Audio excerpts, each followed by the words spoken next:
दोस्तों, मेरा नाम नैना है। एक दिन मैं अपने ऑफिस गई तो मैंने देखा कि वहां पर एक नया एम्प्लॉय आया था। उसकी अभी नई नई नौकरी लगी थी, मगर वह मुझे बड़ा अजीब लगता था। उसकी नज़रें मुझे अपने शरीर पर चुभती हुई महसूस होती थीं। ऐसा लगता था जैसे वह मुझे एक ही नज़र में खा जाएगा। मुझे उसका यह अंदाज बिल्कुल भी अच्छा नहीं लगा था, इसलिए मैंने उसकी शिकायत अपने बॉस से कर दी। मगर 2-3 दिन गुजरने के बाद उस एम्प्लॉय ने मेरे साथ उसने तो मेरी जिंदगी ही तबाह कर दी थी। उसने मेरे साथ कुछ ऐसा किया था जिसके बारे में सोच सोच कर मेरे होश उड़ जाते हैं। मैं उसे शायद कभी माफ नहीं करूंगी, क्योंकि वह तो मेरी जिंदगी बहुत अच्छी चल रही थी। भगवान का दिया हमारे पास सब कुछ था। मेरे पापा की तबीयत खराब रहती थी। वह तो ज्यादा काम नहीं करते थे। अपने समय में उन्होंने भी काफी मेहनत की थी। उनकी मेहनत का ही तो नतीजा था जो आज हम इतने बड़े घर में रह रहे थे। फिर धीरे धीरे हम भाई बहन जवान हुए। हम 2 बहनें और हमारा एक ही भाई था। हम अपने भैया से बहुत प्यार करते थे। वो हम सबके लाडले थे। कई सालों पहले मेरे पापा अपनी फैक्ट्री में काम कर रहे थे, जब अचानक काम करते करते उनकी तबीयत बिगड़ गई। उन्हें अस्पताल ले जाया गया तो पता चला कि उनको एक बहुत बड़ी बीमारी है। उस समय मेरे भैया की उम्र 18 साल थी। वो अपनी पढ़ाई कर रहे थे, मगर जब पापा घर में बीमार रहने लगे और उन्होंने फैक्ट्री जाना बंद कर दिया तो भैया ने फैसला किया कि वो अब आगे और नहीं पढ़ेंगे, अब वो कोई नौकरी करेंगे। मेरे भैया ने नौकरी करनी शुरू कर दी थी और फिर भैया ने भी हमें किसी चीज़ की कमी नहीं होने दी। उन्होंने साथ ही साथ पापा का इलाज भी करवाया और अपने काम पर भी ध्यान दिया। मेरी दीदी, जो कि मुझसे सिर्फ 4 साल बड़ी थी, हम दोनों बहनें एक दूसरे के साथ बिल्कुल दोस्तों की तरह रहते थे। मम्मी कहती थी कि इन दोनों बहनों के रिश्ते को कभी नजर ना लगे। हम दोनों कभी एक दूसरे से लड़ाई झगड़ा नहीं करते थे और यही वजह थी कि हम दोनों अपने भाई से भी बराबर का प्यार किया करते थे। मम्मी बहुत खुश होती थीं क्योंकि हमारे 2 चाचा थे और उन दोनों के परिवार में ही उनके बच्चों को लेकर कोई न कोई प्रॉब्लम चल रही थी। मेरे बड़े चाचा का बेटा एक लड़की को पसंद करता था, जबकि चाचा को लड़की बिल्कुल भी पसंद नहीं थी। मेरे छोटे चाचा की 2 बेटियां थीं और दोनों ही पढ़ाई में बिल्कुल बेकार थीं। मेरे चाचा चाहते थे कि वह पढ़ लिख कर कामयाब बने ताकि अपने पिता का सहारा बन सके, जैसे आज मेरे भैया मेरे पापा का सहारा बन गए हैं। जबकि मेरी दीदी भी अपनी पढ़ाई पर फोकस कर रही थी और दीदी का भी यही कहना था कि जैसे ही उनकी पढ़ाई पूरी होती है वह भी जॉब करने लग जाएंगी। मैं भी यही चाहती थी कि मेरी भी पढ़ाई पूरी हो जाए और मैं भी जॉब करने लगूं। हम लोगों ने ठान लिया था कि हम इतनी जल्दी शादी नहीं करेंगे, पहले हम अपने लिए कुछ सेविंग्स कर लेंगे। हमारा बहुत बड़ा घर था, हम चाहते तो उसे आधा बेचकर अपने लिए काफ़ी रकम इकट्ठी कर सकते थे। मगर यह घर मेरे पापा ने बड़ी मेहनत से बनाया था। मेरी मम्मी ने अपने हाथों से इस घर को सजाया था, इसलिए हम चाहकर भी इस घर को नहीं बेच सकते थे। हमारे इस घर को खरीदने के लिए बहुत सारे लोग आते थे क्योंकि यह घर बहुत खूबसूरत बना हुआ था, मगर हम लोग चाहकर भी इसको बेचने के बारे में सोच भी नहीं सकते थे। भैया की अच्छी जॉब लग गई थी, भैया अच्छा कमाते थे। उनकी अकेली कमाई से ही हमारा घर चल रहा था।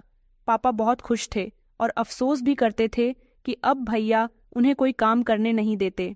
भैया कहते थे कि पापा, आप अपनी तबीयत पर ध्यान दो, अपना ख्याल रखा करो। अब मैं हूं ना आपका सहारा बनने के लिए, इस घर को चलाने के लिए, तो फिर आपको नौकरी करने की कोई ज़रूरत नहीं है। फिर एक दिन कुछ ऐसा हुआ जिसने हमारी जिंदगी को पूरी तरह से बदल कर रख दिया था। सुबह का समय था। भैया बड़ी खुशी हम दोनों बहनों को लेकर और मम्मी पापा का आशीर्वाद लेकर घर से निकले थे। भैया की ड्यूटी होती थी कि वह जब सुबह अपने ऑफिस जाते थे तो अपनी बाइक पर मुझे और दीदी को कॉलेज छोड़ने के लिए जाया करते थे। हम दोनों बहनें एक ही कॉलेज में पढ़ती थीं। पहले वह हमें कॉलेज छोड़ दिया करते थे और उसके बाद अपने ऑफिस चले जाते थे। उस दिन भी हम दोनों बहनें भैया के साथ कॉलेज जाने के लिए निकली थीं। मैंने देखा था कि ना जाने क्यों भैया के चेहरे पर एक अजीब सी परेशानी छाई हुई थी। मैंने भैया से पूछा भी था तो भैया कहने लगे कि पता नहीं क्यों मुझे कुछ अजीब अजीब सा महसूस हो रहा है। मैंने और दीदी ने कहा भी था कि अगर आपकी तबीयत ठीक नहीं है तो आप घर में आराम करें। आज आप ऑफिस ना जाएं। हम दोनों बहनें कॉलेज भी खुद चले जाएंगे। तो भैया कहने लगे कि अरे नहीं नहीं, मेरी तबीयत तो बिल्कुल ठीक है, बस कुछ अजीब सी घबराहट सी हो रही है। हमारे लाख समझाने के बावजूद भी भैया नहीं माने और हम दोनों बहनों को कॉलेज छोड़कर वह अपने ऑफिस के लिए निकल गए थे। हम अपने कॉलेज में बेफिक्री से पढ़ाई कर रहे थे। हमें कॉलेज आए हुए अभी 2 घंटे ही गुजरे थे कि अचानक कॉलेज के ऑफिस में हम दोनों बहनों को बुलाया गया था। हम दोनों जब वहां पहुंचे तो पता चला कि हमारे घर में कुछ इमरजेंसी हो गई है, इसलिए हमें बुलाया गया है। हमारे लिए घर से कॉल आ गई थी। हम दोनों बहनें घर के लिए रवाना हो गए थे, मगर जैसे ही हम घर पर गए तो यह देखकर हमारे पैरों तले से जमीन निकल गई थी कि हमारे घर पर बहुत ज्यादा भीड़ थी। बहुत सारे लोग आए हुए थे, न जाने क्या बात थी। जैसे जैसे हम दोनों ने अंदर की तरफ कदम बढ़ाया तो हमें रोने पीटने की आवाज आने लगी। एक तरफ मम्मी दीवार से लगी फूट फूट कर रो रही थी, तो दूसरी तरफ कुछ लोग मेरे पापा को संभाल रहे थे। मगर जैसे ही हमने सामने की तरफ देखा तो हमारे होश उड़ गए थे, क्योंकि भैया की लाश हमारे सामने ही पड़ी हुई थी। हमारे भैया का जोरदार एक्सीडेंट हुआ था। जिस समय उन्होंने हमें कॉलेज छोड़ा था, उसके बाद ही जब वह अपने ऑफिस जा रहे थे तो ऑफिस जाने के रास्ते पर ही उनको किसी गाड़ी ने जोरदार टक्कर मार दी थी। उनका तभी एक्सीडेंट हो गया था। इन 2 घंटों में हमारी पूरी जिंदगी तहस नहस हो गई थी। हमारा सब कुछ। हमारा भाई ही तो था जो हमारा इतना ख्याल रखता था। हम दोनों बहनें फूट फूट कर रोने लगी थी। मेरे भैया का एक्सीडेंट इतना खतरनाक हुआ था कि उनकी मौके पर ही मौत हो गई थी। हमें तो यकीन ही नहीं आ रहा था कि हमसे इतना प्यार करने वाला भाई, जिसने 2 घंटे पहले हमें कॉलेज में छोड़ा था, जो बहुत खुश नजर आ रहा था और साथ ही साथ उसके चेहरे पर परेशानी भी थी, उनके मन में घबराहट थी। शायद उसकी मौत उसका इंतजार कर रही थी। अब वह हमारे सामने एक बेजान लाश की तरह पड़ा हुआ था। भैया का अंतिम संस्कार कर दिया गया था। भैया की मौत पर ना जाने क्यों हम लोगों को विश्वास ही नहीं हो रहा था कि वह हमें इस दुनिया से छोड़कर जा चुके हैं। मम्मी पापा का तो रो रोकर बुरा हाल था। सबसे ज्यादा तो हम पापा को संभाल रहे थे, क्योंकि पापा भैया के मरने से और भी ज्यादा परेशान हो गए थे। कई दिन इसी तरह से गुजर गए। पापा पहले से ज्यादा बीमार रहने लगे थे। मम्मी भी खुद को संभाल नहीं पा रही थीं। मगर जैसे तैसे हम लोगों को अपने डेली रूटीन पर आना था। भला किसी जाने वाले इंसान को लोग कब तक याद कर सकते हैं? याद तो दिल में रहती है, मगर उसका गम एक न एक दिन दिल से निकालना ही पड़ता है। उसकी मौत को भूलना ही पड़ता है और फिर अपनी जिंदगी की नई शुरुआत करनी पड़ती है। हमने भी बड़ी मुश्किल से अपनी जिंदगी की नई शुरुआत की थी। जब तक दीदी की पढ़ाई पूरी नहीं हुई थी, तब तक हमारे घर में बहुत परेशानियां आने लगी थीं। पापा तो पूरी तरह से बिस्तर से लग चुके थे। उनका इलाज भी चल रहा था। मम्मी घर के सारे काम किया करती थी। हम दोनों की पढ़ाई का भी खर्चा था। दीदी की पढ़ाई पूरी होने वाली थी। दीदी ने कह दिया था कि अब वह किसी नौकरी की तलाश करेंगी और वह नौकरी किया करेंगी। भैया की तरह वह पापा का सहारा बनेगी। हम सबको संभाल लेंगी। मेरी दीदी बहुत अच्छी थी। मैंने उन्हें कहा था कि दीदी, अभी मेरी पढ़ाई पूरी होने में 4 साल का समय है। मैं भी आपके साथ नौकरी करूंगी और जितना हो सकेगा आपका हाथ बंटा लूंगी। और फिर कुछ दिन के बाद दीदी की नौकरी एक अच्छी कंपनी में लग गई थी। दीदी जॉब करने लगी थी, जबकि मैंने घर में ही ट्यूशन के लिए कुछ बच्चे लगा लिए थे। उनमें से भी मेरे पास पैसे आते रहते थे। मम्मी पापा भैया को याद करके बहुत रोया करते थे। हम उन्हें तसल्ली देते थे कि भैया ना सही, हम आपका सहारा है। कई दिन इसी तरह से गुजर गए थे और फिर वक्त के साथ साथ मेरी भी पढ़ाई पूरी हो चुकी थी। मेरी दीदी तो अभी भी उसी कंपनी में नौकरी कर रही थी, जबकि मैं भी जॉब करना चाहती थी। इसलिए मैंने दीदी से कहा था कि वह मेरी भी कहीं पर जॉब लगवा दें। अगर वह चाहे तो मेरी जॉब अपने ऑफिस में भी लगवा सकती है। मगर दीदी ने कहा कि मेरे ऑफिस में तो नहीं, मगर मेरे बॉस के भाई की कंपनी में मैं तुम्हारी जॉब लगवा सकती हूँ। मैंने दीदी से कहा था कि यह तो बहुत अच्छी बात है। दीदी ने मेरी जॉब का बंदोबस्त कर लिया था। उन्होंने बॉस से मेरे बारे में बात कर ली थी। सैलरी वगैरह भी तय हो गई थी। पापा की तबीयत में अब पहले से काफी फर्क आ गया था। अकेली दीदी की कमाई से ही घर चल रहा था, लेकिन अब मैं भी कमाने लग जाती तो और ज़्यादा सहारा मिलना था। हम लोगों को भैया की बहुत याद आती थी। अगर आज हमारे भैया जिंदा होते तो बहुत कामयाब होते। वह हम दोनों बहनों से बड़े थे। मम्मी तो उनके लिए लड़कियां तलाश कर रही होती, घर में हमारी भाभी आती, मगर यह सब तो सिर्फ सपने ही बनकर रह गए थे। और भैया एक याद बनकर। मम्मी हम लोगों के लिए मज़े मज़े के खाने बनाया करती थी और घर में रहकर पापा का भी बहुत ख्याल रखती थी, जबकि हम दोनों बहनें सुबह को ऑफिस के लिए निकल जाते थे। मैं तो शाम को 7 बजे तक घर आ जाती थी, जबकि दीदी शाम के 5 बजे तक घर आ जाती थी। मेरी जॉब अभी नई नई थी, इसलिए मुझे वहाँ पर हार्ड वर्क करना था, बॉस का दिल जीतना था, तभी तो मैं आगे और कामयाब बन सकती थी। मुझे ऑफिस ज्वाइन किए हुए 1 हफ्ता गुजर गया था। सब कुछ फिर से बिल्कुल ठीक चल रहा था। हम लोग पहले की तरह जिंदगी की तरफ लौट आए थे। अब हमारे घर का भी हिसाब किताब ठीक हो गया था, क्योंकि भैया के जाने के बाद हमें बहुत सी मुश्किलों का सामना करना पड़ा था, जिसको पहले तो दीदी ने संभाल लिया था और फिर उसके बाद हम दोनों बहनें मिलकर संभाल रहे थे। हम दोनों बहनें हर संडे एक दूसरे की फ्रेंड्स के साथ घूमने भी जाते थे। मैं तो ज़्यादातर अपने फ्रेंड्स के साथ मूवी देखने जाती थी, जबकि दीदी अपनी फ्रेंड्स के साथ शॉपिंग करने जाती थीं, क्योंकि उन्हें शॉपिंग करने का बहुत शौक था। रात को हम दोनों बहनें एक ही कमरे में सोते थे। रात को लगभग आधी रात गुजर जाती थी जब हम दोनों एक दूसरे से बातें करते रहते थे। मैं दीदी से पूछती कि आपको ऑफिस में दिन कैसा गुजरा, और दीदी मुझे बताती कि उन्होंने ऑफिस में क्या क्या किया। एक दिन मुझे दीदी ने बताया था कि वह किसी को पसंद करने लगी है।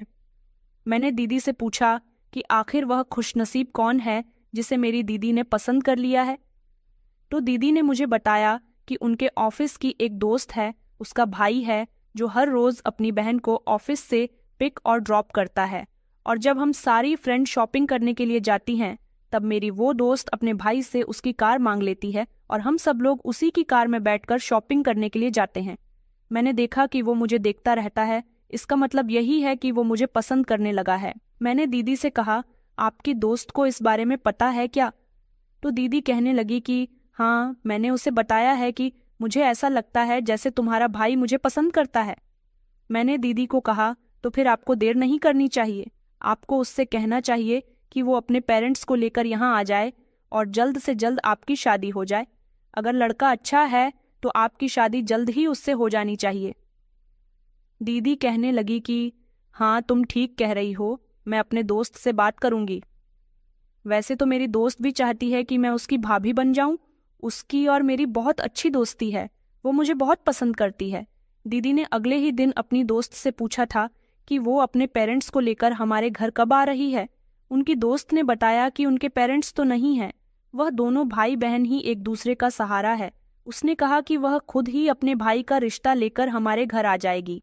दीदी ने वहीं सब कुछ घर में मम्मी को बता दिया था और मम्मी से यह भी कह दिया था कि लड़का बहुत अच्छा है और जितना मैं कमाती हूँ वह भी लगभग इतना ही कमाता है। इस रिश्ते के लिए इनकार नहीं होना चाहिए, प्लीज़ आप लोग इस रिश्ते से हाँ कर देना। मम्मी ने कहा था कि अगर लड़का अच्छा हुआ और हमें सब बातें ठीक लगीं तभी हम इस रिश्ते के लिए हाँ करेंगे। दीदी को पूरी उम्मीद थी कि मम्मी पापा को लड़का बहुत पसंद आएगा। जब 2-3 दिन के बाद दीदी के दोस्त ने उनसे हमारे घर आने के लिए कहा था।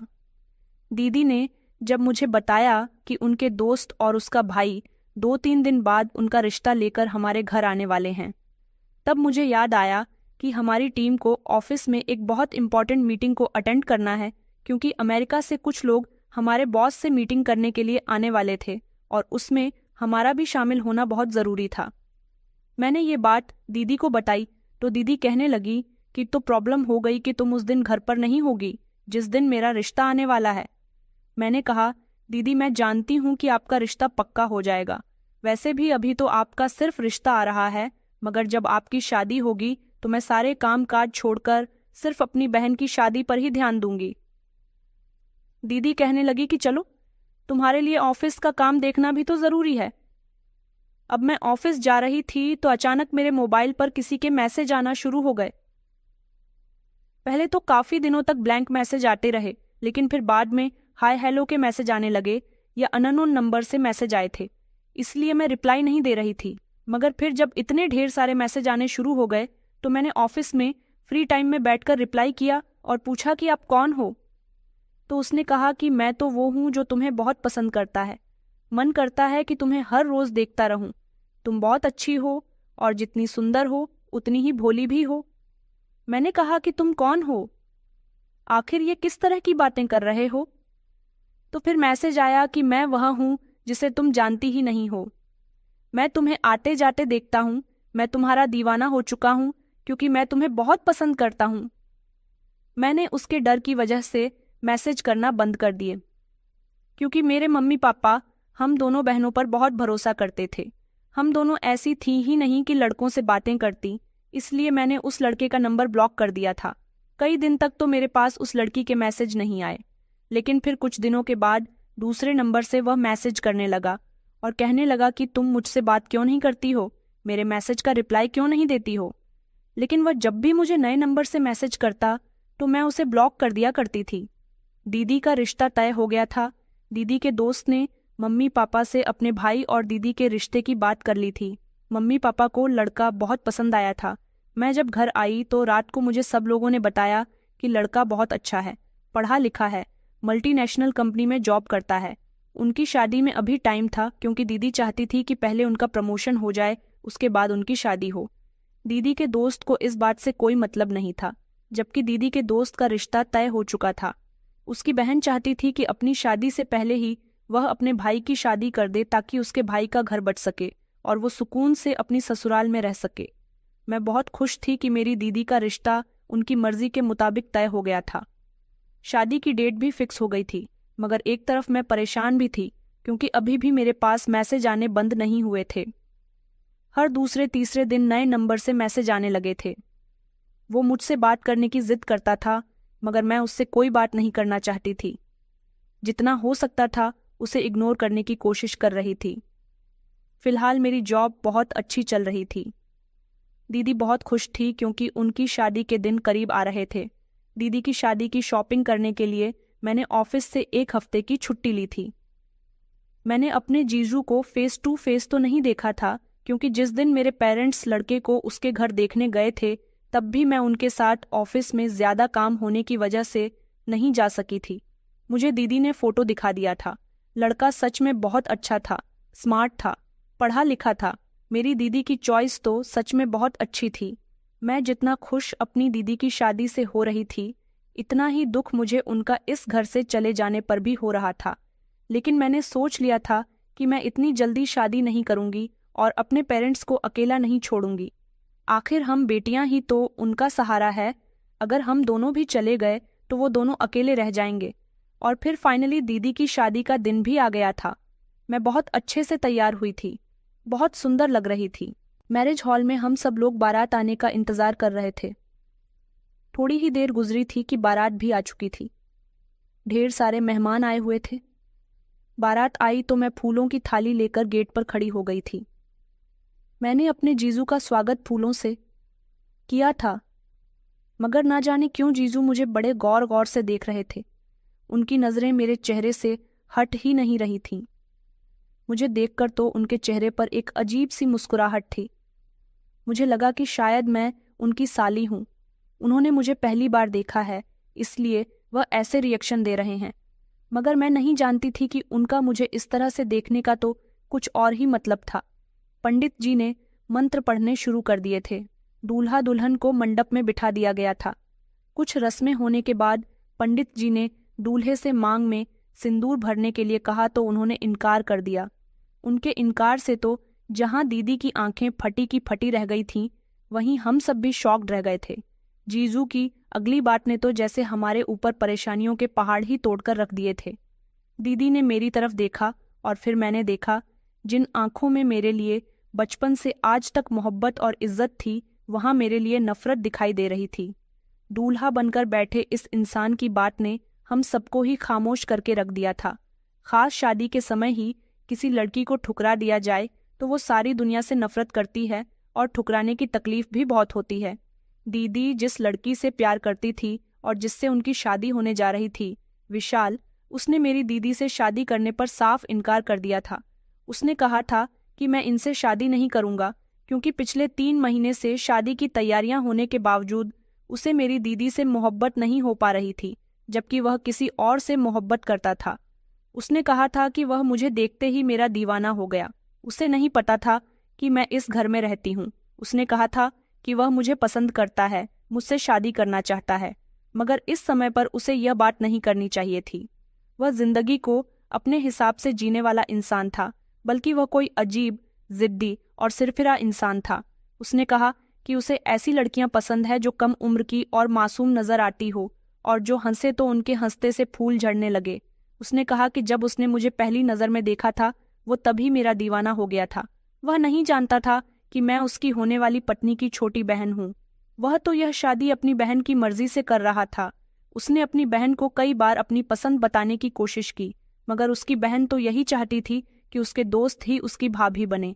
लेकिन अब ऐसे मौके पर जब उसने मुझे देख लिया था, तो उसे अपनी पसंद बताने का मौका मिल गया था। सब लोगों के सामने हमारी बहुत बेइज्जती हो रही थी। सब लोग मुझे अजीब नज़रों से देख रहे थे। दीदी का तो रो रो कर बुरा हाल हो रहा था। दीदी के दोस्त बार बार अपने भाई को समझाने की कोशिश कर रही थी, मगर वह उससे कहने लगा कि तुम्हारी शादी तो तुम्हारी पसंद से हो रही है। मेरी शादी फिर तुम अपनी पसंद से कैसे करवाना चाहती हो? मैं भी चाहता हूँ कि मैं अपनी पसंद से शादी करूँ। मैं शादी करूँगा तो इस लड़की की छोटी बहन से करूँगा, वरना नहीं करूँगा। यह कहकर उसने सब लोगों को उठने के लिए कहा था। बारात में उसके ढेर सारे दोस्त भी आए थे। सब लोग बारात वापस लेकर जा चुके थे, लेकिन जाने से पहले उसने मेरे पेरेंट्स से कहा था कि मैं आपकी छोटी बेटी से शादी करना चाहता हूँ। मेरे पेरेंट्स ने उसे इतना डांटा, इतना जलील किया कि वह खामोशी से हमारे घर से चला गया था। भरी महफिल में एक इंसान मेरी बहन को ठुकराकर चला गया था। इससे बड़ा सदमा और क्या हो सकता था? और उस दिन तो मेरे मम्मी पापा फूट फूट कर रो रहे थे कि अब उनकी बेटी को कौन एक्सेप्ट करेगा। तभी हमारे मोहल्ले का एक लड़का सामने आया जिसकी एक मामूली सी नौकरी थी, मगर उसने जाहिर किया कि वह दीदी को बहुत पसंद करता है। उसके दिल में आज भी दीदी के लिए इज्जत और मोहब्बत है। वह कभी अपनी मामूली सी नौकरी और गरीब होने की वजह से अपनी मोहब्बत का इजहार दीदी से नहीं कर सका, क्योंकि दीदी एक पढ़ी लिखी और अच्छी खासी नौकरी करने वाली लड़की है। वह जानता था कि दीदी उन्हें मना कर देगी। इसी डर की वजह से वह दीदी से कभी कुछ कह नहीं सका, और अब वो मेरे पेरेंट्स से कहने लगा कि मैं आपकी बेटी से शादी करना चाहता हूँ। अगर आप लोगों को भी ऐतराज़ ना हो तो आप इनकी शादी मेरे साथ करवा दो। मैं सारी जिंदगी आपकी बेटी को बहुत खुश रखूंगा। मेरी सैलरी तो कम है, मगर मैं आपकी बेटी को इतना प्यार दूंगा कि उसे हमेशा रानी बनाकर रखूंगा। मम्मी पापा को एक उम्मीद की किरण नजर आई थी। लड़के के घरवाले भी कहने लगे कि हमारे बेटे की खुशी के खातिर अपनी बेटी का हाथ हमारे बेटे के हाथ में दे दो। मम्मी पापा ने सोच विचार किया। दीदी से भी इस बारे में बात की गई। दीदी की शादी विशाल से नहीं हो सकी तो क्या हुआ, मगर मोहल्ले के लड़के सनी से हो गई थी, और फिर दीदी की विदाई का समय आ गया था। मेरी दीदी की जोड़ी इसी लड़की के साथ लिखी हुई थी, लेकिन मैं दीदी से नजरें नहीं मिला पा रही थी। मैं दीदी से गले मिलने के लिए उनके करीब गई तो दीदी ने मेरे मुंह पर एक जोरदार थप्पड़ मार दिया था और कहने लगी कि कभी मुझे अपनी शक्ल मत दिखाना, मुझसे बात करने की कोशिश भी मत करना। उन्हें यही लगता था कि इसमें मेरी गलती है, मगर इस समय मेरी कोई गलती नहीं थी। मैं तो विशाल को जानती भी नहीं थी। शादी में आए हुए सारे ही मेहमान अजीब अजीब बातें कर रहे थे कि जरूर मेरा और विशाल का पहले से ही कुछ चल रहा होगा, वरना एक सेकंड में कोई किसी को पसंद करके इतना बड़ा फैसला नहीं लेता। सबकी अपनी अपनी राय थी, लेकिन मेरे लिए तो मेरी दीदी की राय ज्यादा अहम थी, जो उन्होंने मेरे मुंह पर थप्पड़ मारकर मुझे बता दी थी। उनकी आंखों में आज मेरे लिए नफरत थी और मैं हैरान थी कि मैं मर क्यों नहीं गई। दीदी मोहल्ले के लड़के सनी के साथ विदा होकर अपनी ससुराल चली गई थी। अगले दिन जब दीदी अपने पति के साथ हमारे घर आई तो मैंने दीदी से रिक्वेस्ट की थी। उनसे कहा था कि मैं उस लड़की को नहीं जानती थी, मगर दीदी तो मेरी कोई बात सुनने के लिए तैयार ही नहीं थी। मैं अब अपना कसूर ढूंढ ढूंढ कर थक गई थी। मेरा रोना चिल्लाना अब किसी काम का नहीं रहा था, क्योंकि किसी को कोई फर्क ही नहीं पड़ रहा था। सबकी जिंदगी रूटीन पर आ गई थी। मम्मी पापा भी मुझसे बात नहीं करते थे, क्योंकि उन्हें भी इसमें मेरी ही गलती नजर आती थी। अब मैं पूरी तरह से अकेली रह गई थी। मैंने जॉब पर जाना शुरू कर दिया था, लेकिन इसी दौरान मैंने देखा था कि ऑफिस में एक नया एम्प्लॉय जॉब के लिए आया है और यह मुझे काफ़ी अजीब लगता था। बड़े अजीब से कपड़े पहनता था, इसकी बड़ी सी दाढ़ी और मूंछें थी, खराब से हुलिया में आता था। वह अपनी आंखों पर हमेशा काले रंग का चश्मा लगाए रखता था और कहता था कि उसे एलर्जी है, लेकिन हमेशा मैंने महसूस किया था कि वह अपने चश्मे की आड़ से मुझे ताकता रहता था और कई बार मैंने उसे खुद को देखते हुए पाया था। मैं पहले ही हालात की डरी हुई थी और अब इस एम्प्लॉय की हरकतों ने मुझे और ज्यादा डरा कर रख दिया था। यह हमेशा किसी न किसी काम के लिए मेरे केबिन में आता रहता था, मुझसे बात करने की कोशिश करता था और जब मैं किसी काम के लिए अपने केबिन से बाहर निकलती तो मुझे देखता रहता था। मैं इसके बारे में किसी को बता भी नहीं पा रही थी, इसलिए ही डरते डरते दिन गुजर रहे थे। जब एक दिन ऑफिस में बहुत ज्यादा काम था, सब लोग ड्यूटी ऑफ होने के बाद जा चुके थे। कुछ ऐसे लोग ही रह गए थे जिन्हें अपना काम कंप्लीट करना था। उनमें से एक मैं भी थी। मैं अपने केबिन में थी। मैंने जब चाय ऑन ऑर्डर की तो मेरे लिए चाय आई। मैंने जैसे ही चाय पी तो उसके थोड़ी देर के बाद ही मुझे बहुत तेज नींद आने लगी। मैं अपनी चेयर पर ही सर टेक कर सो गई थी, लेकिन जब मेरी आंख खुली तो मेरे होश उड़ गए थे, क्योंकि मैं एक अजीब सी जगह पर थी। यह किसी का घर था, मगर यह किसका घर था मैं यह नहीं जानती थी। मैं कमरे में मौजूद थी। मैं चिल्लाने लगी कि मैं यहाँ पर कैसे आई। तभी वही एम्प्लॉय कमरे के अंदर आया और कहने लगा कि तुम जाग गई हो, चलो अब जल्दी से तैयार हो जाओ।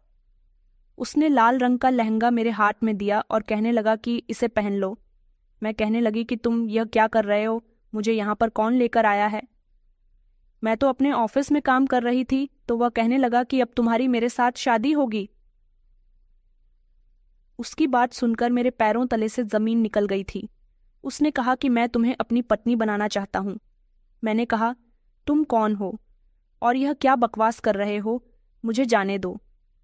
मैं वहां से भागने की कोशिश कर रही थी जब उसने मुझे पकड़ लिया और मुझे पकड़कर कहने लगा कि खामोशी से यह कपड़े पहन लो, वरना मैं तुम्हारे साथ जबरदस्ती भी कर सकता हूँ। उसने मुझे डरा दिया था।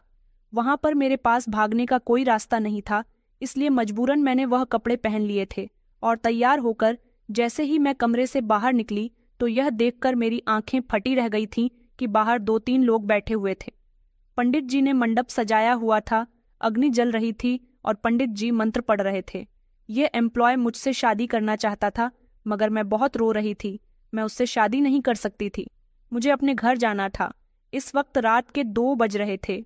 उसने कहा कि तुम्हें मेरे साथ अभी ही शादी करनी होगी। मैंने कहा कि प्लीज मुझे जाने दो, तो वह कहने लगा कि तुम मेरे साथ शादी कर लो, फिर मैं तुम्हें खुद हिफाजत से तुम्हारे घर तक पहुंचा दूंगा। उसने मुझे नहीं बताया कि वह मेरे साथ ऐसा क्यों कर रहा है और फिर जबरदस्ती डरा धमकाकर उसने मेरे साथ शादी कर ली। शादी होने के बाद मुझ पर एक और सच्चाई खुली थी जब उसने अपनी दाढ़ी मूंछ हटा दी। इसका मतलब यह था कि मेरे ऑफिस में काम करने वाला वह एम्प्लॉय कोई और नहीं बल्कि वही इंसान था जिसे मैं बहुत अच्छी तरह से जानती थी। आखिर मैं इसको कैसे भूल सकती थी? यही तो वह इंसान है जिसने मेरी बहन के दिल में मेरे लिए नफरत भर दी है। यह विशाल था जो भेष बदल कर मेरी कंपनी में नौकरी कर रहा था। मैं धीरे धीरे उसके करीब गई और मैंने उसके मुंह पर एक जोरदार थप्पड़ मार दिया और कहा कि घटिया इंसान, तुमने यह सब क्या कर दिया? तुमने मुझे किडनैप करके जबरदस्ती मेरे साथ शादी कर ली। वह कहने लगा कि मैं क्या करूं? तुम मुझसे शादी करने के लिए तैयार ही नहीं हो रही थी। मैं तुमसे प्यार करता हूं।